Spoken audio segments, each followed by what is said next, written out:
let's get to the information. How have you been? Let's go to the broadcast, the second broadcast of the day. It's been very busy this time. Well, let's talk about what's happening in Nepal.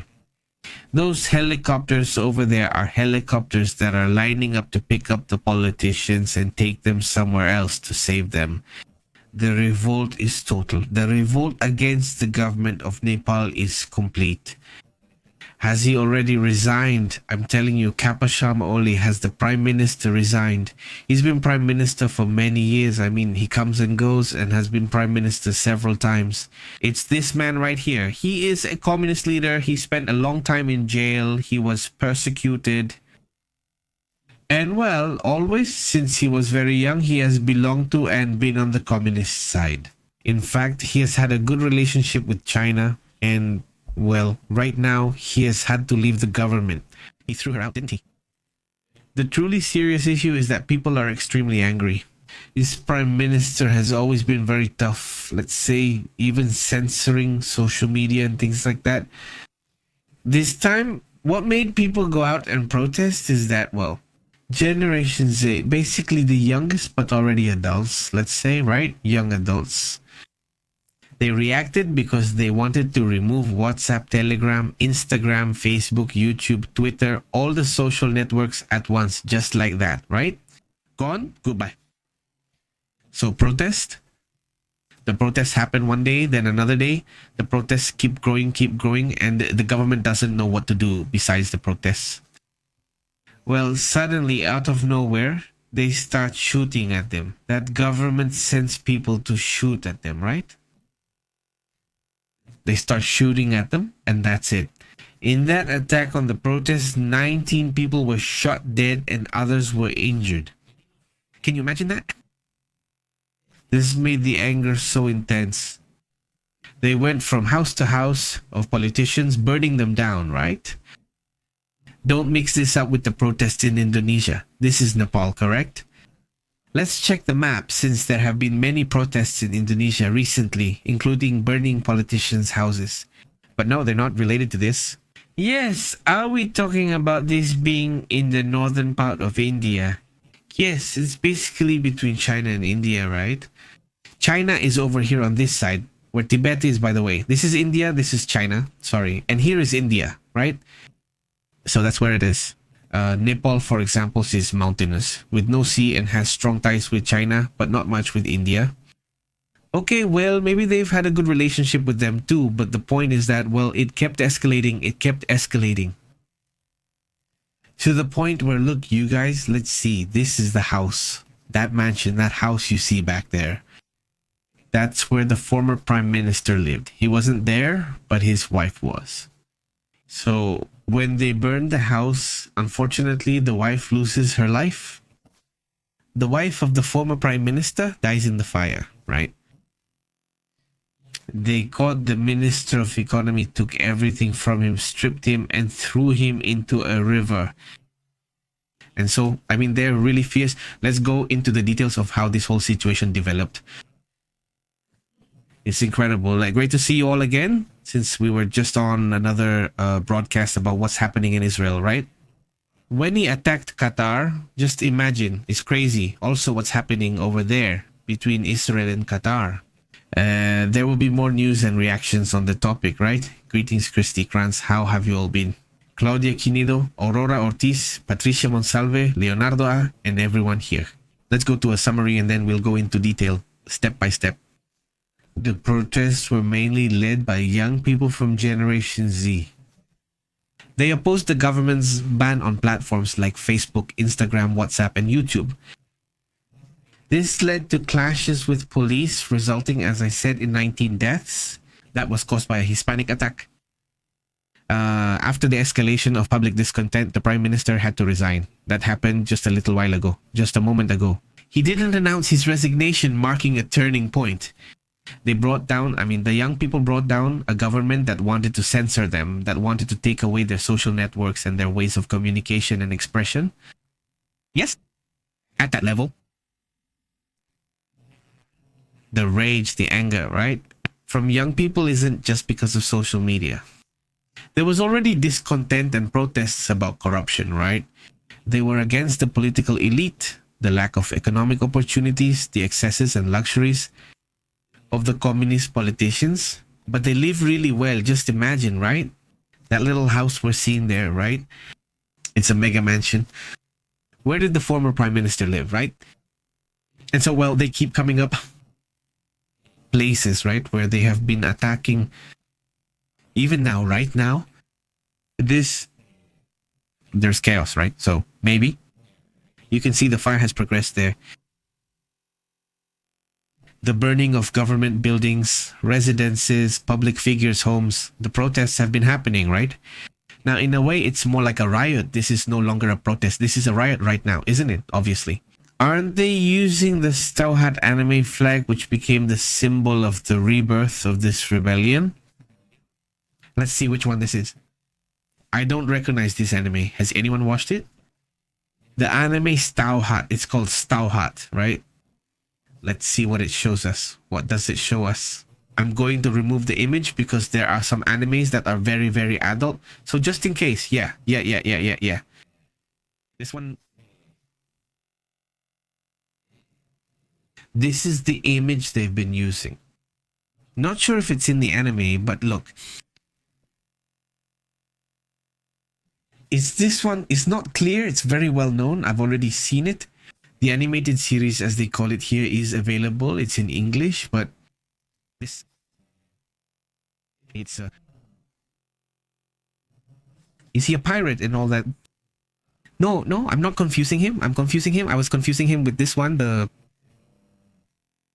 kid who's a pirate, and he stretches out all his hands. And none of this looks alike. But there's nothing to do with it. Nothing to do with it. It's just that I saw other images like this. This looked familiar, but no, nothing there.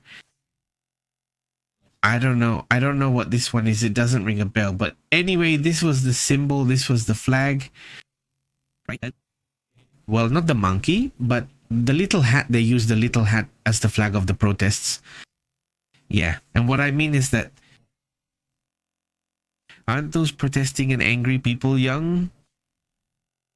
The little straw hat became the symbol of youth, renaissance, and rebellion, while the Nepokets hashtags were growing, exposing the privileges of the elite. Just look at that, huh? I mean, look at how Japanese cultures, in this case like anime, suddenly get adopted and become part of the symbol. In the end, it's pop culture, right? Him? Do you remember this Pikachu, which is a Pikachu mascot that was at the protests in Turkey? Yeah, and it was already a classic. The mascot had to be there, the mascot of this Pikachu. The guy who wore the mascot costume said that he did it a little bit also to... well, to make it more, huh? How can we say it? No, funny isn't the word, but rather like it gives a different vibe, right? Like to lighten the problem a bit. You know, something like that, right? But it turned into a symbol, didn't it? Anyway. Many young people have reported abuses of power and corruption online. And through social media, they have been reporting them. Hey, look, we already took a picture of that congressman. Look at how he lives. Look at the car he drives. Look at this. Look at that. They're public officials who rely on the country's taxes, right? They showed off their luxuries, so people didn't like it and took away their social media, right? The Prime Minister, Minister of the Interior, Minister of the Environment, and Minister of Water Supply have already resigned. That's how it went. All the ministers started to report their resignations, right? The government lifted censorship yesterday or the day before. He said censorship was lifted and social media would return, but people were already upset and protesting, right? And do they want a complete change? The curfew was implemented in key cities like Kathmandu and Byorhung. As military forces were deployed, fires broke out at the headquarters. Also from the media. Look, there are already some traditional television media that was set on fire. This is a television outlet. Right now, this television outlet already no longer exists. At least not the building. Haven't they set a television outlet on fire during the rebellion in Nepal? That's the biggest media outlet in that country, and it was already set on fire. Son of a gun. I mean, that's crazy. I mean, that's intense. That happened today. It's a full moon. What's happening? Well, there have also been reports of fires not only in the media but also in public buildings, in politicians' houses, right? Fires have also been reported at the airport. Have flights been cancelled or diverted? There was this line of helicopters ready to take off for officials and politicians that we saw a moment ago. Aren't they lining up at the helicopters to, well, leave? Isn't it so the politicians can get out by air, right? Former Prime Minister Sheikh Bahadur Duba and his wife were attacked, as were the Deputy Prime Minister and Finance Minister. The Finance Minister is the one I mentioned who had his clothes removed. The United States and United Kingdom have condemned the violence, urging investigation and dialogue. The army has deployed helicopters to evacuate ministers and secure key buildings. Well, I mean, those helicopters are organized, well, according to what it says here in the Indian Express, they're being organized by the army, the same army. All right, now that we've done a summary, let's get into the details. We're not going to go through every single detail because it's pretty intense. Nepal is facing its worst political crisis in years. After a wave of protests by Generation Z against corruption and the ban on social networks, the trigger was first the prohibition of 26 social networks including Facebook, Instagram, WhatsApp, YouTube, and so on. Twitter. All of this has a strong impact on communications and business in the country. A lot of people have their businesses on Facebook, for example, and also use WhatsApp for their business. And so on, right? I mean, it wasn't just communication. It was also affecting a lot of people's connections. More than 17 million users were affected, although many tried to bypass the block by using VPNs. Just 2 platforms reactivated after meeting the new government requirements. All the others, right? Because the government required them to open their headquarters there and not to lay off a lot of things, right?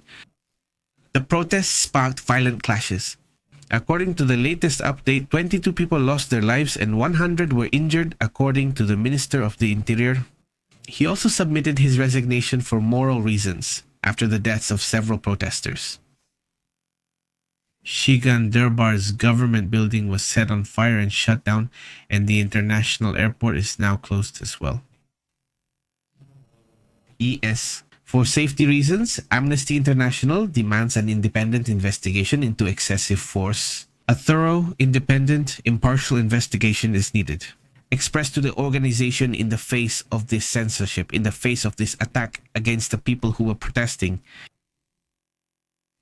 Nepal is in a major crisis, and Parliament has already been stormed. Parliament and the homes of key leaders, including the current and former prime ministers, have been set on fire. That's where the wife of the former prime minister lost her life. She lost that as well, as part of what's happening. Let's go to the latest update on what's been happening, because there are several important points. First of all, there's an announcement right now. Let me see if I can get it here. This is a last minute update. Let's see, here it is. The protests were also denouncing the lifestyle of the relatives and children shown off on social media. Meanwhile, per capita income is just $1,400 a year. The epicenter was in Kathmandu, but it quickly spread throughout the country. Currently, the police are using water cannons, tear gas, rubber bullets, no longer live bullets, as were used at one point. Also, notably, despite this huge movement, there isn't a specific leadership visible. I mean, you don't see one person leading this, but rather a lot of upset groups, just angry. Countries like India, the United States, France, Japan, and the United Kingdom have also been criticized. They are calling for moderation. They are asking for calm. This is the toughest uprising since 2006, when there was a revolution that forced the king to step down and paved the way for the republic. Yes, in 2006, they barely had a republic. Despite the change in leadership, widespread dissatisfaction remains. The protests in Nepal have become the symbol of what it is. They call it the new digital generation, right? Is this perhaps the toughest protest I've seen from the digital generation? Isn't it? Well, that's part of what's happening on this issue. It seems to me that people are waiting for a report of more reactions, right? From the United Nations. Here it is. It says one of the most recent scandals involves a network, not this one. It says they had a problem with the United Nations. One of the most recent scandals involves a scam network targeting citizens, promising them trips to Spain with false excuses, like attending a United Nations conference, something that has been supported, backed by the Nepali government. Another issue that also draws attention is that the international community makes sure, right? Countries, especially neighboring ones, that are worried because this could end up spreading to their borders. There's a power vacuum and no legitimate governmental structure. The transition is unclear. What will happen there? And they're worried that there might be a coup, that the military might want to take control or something like that, right? We'll closely watch what happens there. The streets of Nepal today are full of celebrations because they took over the government, but at the same time, there's uncertainty about what's going to happen, right? What's going to happen in that country? Right now, the young people are happy, aren't they? Hopefully it doesn't turn into total chaos, because it seems like that's where it's headed. Who is this person? Who is he? Who is this individual called the Prime Minister, right? Who? Which individual? Who is this individual called Oli, right? Is it him? What do they call him? Kada Prasad Sarma Oli. That's the full name. He was born on February 22, 1952 in a small village called Iwa, which is in the Teratram district of Nepal. His childhood was very difficult, wasn't it? His mother died of smallpox when he was 4 years old, and his family was displaced by floods, so they were forced to live with his grandparents. He got involved in politics at a very young age and quickly leaned toward the communist side. He had been a political activist since February 1970. He spent 14 years in prison, 4 of them in solitary confinement. Solitary confinement for opposing monarchy. After his 1987 release, he advanced in the party and was elected as Japa's Member of Parliament. In several legislatures, he held various positions as Minister of the Interior, Foreign Affairs, and Deputy Prime Minister. He was Party Day in 2014, and then, Prime Minister in 2015, and then again, after that, he was Prime Minister for the second and third time in 2018, then in 2021, and now in 2024. In July of last year, he became Prime Minister again, so it's the 4th or 5th time he's been Prime Minister. This is a person who is known as tough, not conservative, and, obviously a communist.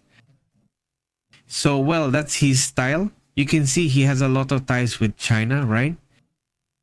And I don't know if he wanted to follow China's pattern of taking things away, huh? What's this person's name? How are we going to say this one? We're going to take away their communication from young people, like in China, where it's controlled. The networks they use are internal networks, Chinese networks, and in theory, foreign ones are prohibited. Many in China use VPNs. Doesn't that bypass it? But anyway, right? Let's go. Let's read some comments. And here it says, greetings. How have you been, Cesar? I'm concerned the same could happen in the Dominican Republic since the government has tried to limit free expression on social media. They forcibly changed the penal code, however they wanted to impose censorship in the Republic, he says. He says their presence is the only distraction amid widespread poverty and hunger. Jotam greetings. Yeah, just imagine. I mean, it's not just a way of communication, but also of entertainment, information, and many other things. Then suddenly, they come and want to take it from you, just like that. Yeah, it's pretty intense, right? What does he say? They did all that just to watch TikTok, says Francisco Arche. Well, it goes way beyond that. I mean, we're talking about, a way to express yourself, to communicate, right? Even to do your own business, right? people here, they're selling something, but they don't use WhatsApp to communicate. And they have their little page there on Facebook. And I mean, here we do too, for example, right? Right. When we want tacos, we search for a place on Facebook and order through it. No, no, I mean, we use our phone for Facebook, but that's how we find out where they are.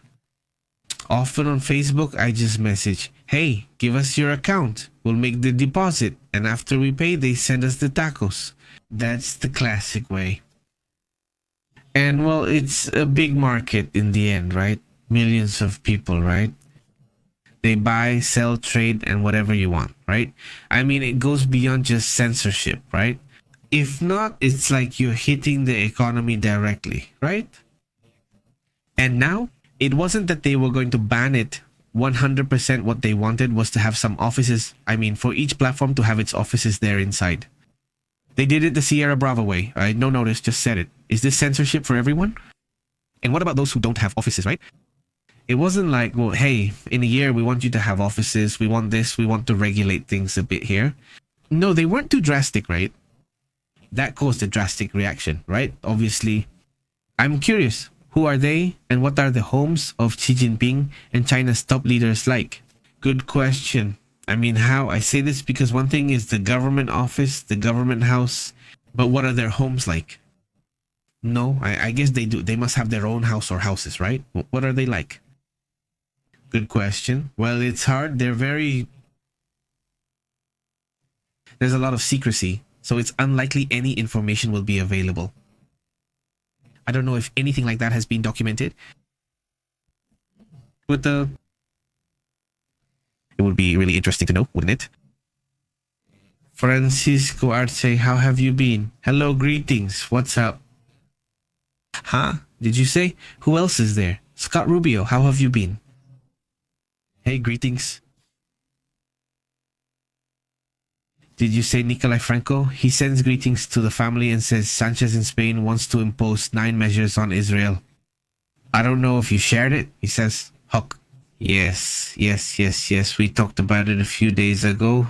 That's been a while now. Let's say he's upset because he calls what Israel is doing genocide. And while things are getting intense, they're getting tough, the government of Pedro Sanchez, right?